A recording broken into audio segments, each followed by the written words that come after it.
Hello friends, இன்றைக்கி நம்ம சுரக்காயை வச்சு ஒரு சூப்பரான ஜூஸ் ரெசிபி தான் பார்க்க போகிறோம். அதுக்கு தேவையான அளவுக்கு சுரக்காய் இந்த மாதிரி கட் பண்ணி எடுத்துகிட்டு மேலே இருக்கிற தோல் எல்லாத்தையும் இந்த மாதிரி சீவி எடுத்துடலாம். தோல் நமக்கு தேவையில்லை. இப்போ இதை சின்ன சின்ன துண்டுகளாக நறுக்கி நம்ம மிக்ஸி ஜாரில் சேர்த்து அடிச்சிட்டு நல்லா ஃபில்டர் பண்ணி எடுத்தோம்னா நம்மளுக்கு ஜூஸ் ரெடி ஆகிடும். ஸோ இந்த மாதிரி நம்ம சின்ன சின்ன துண்டுகளாக நறுக்கிட்டு மிக்ஸி ஜாரில் சேர்த்துக்கலாம். சேர்த்துட்டு ஜூஸாக அடித்து எடுத்துக்கலாம். இந்த ஜூஸ் பார்த்திங்கன்னா நம்மளுக்கு யூரினரி ப்ராப்ளம் இருக்கிறவங்களுக்கு இது சூப்பரான ஒரு நல்ல மருந்து. அதே மாதிரி நம்மளோட ஹார்ட் ஹெல்த்தை மெயின்டைன் பண்ணுறதுக்கு யூஸ் ஆகும். அதே மாதிரி வெயில் பார்த்திங்கன்னா இப்போ ஜாஸ்தி இருக்குது.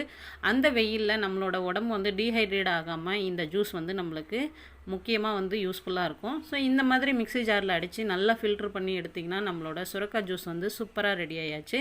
இதில் வேணும்னா நீங்கள் கொஞ்சம் லெமன் சேர்த்தும் குடிக்கலாம், லெமன் சேர்க்காமல் வேணும் நீங்கள் குடிக்கலாம்.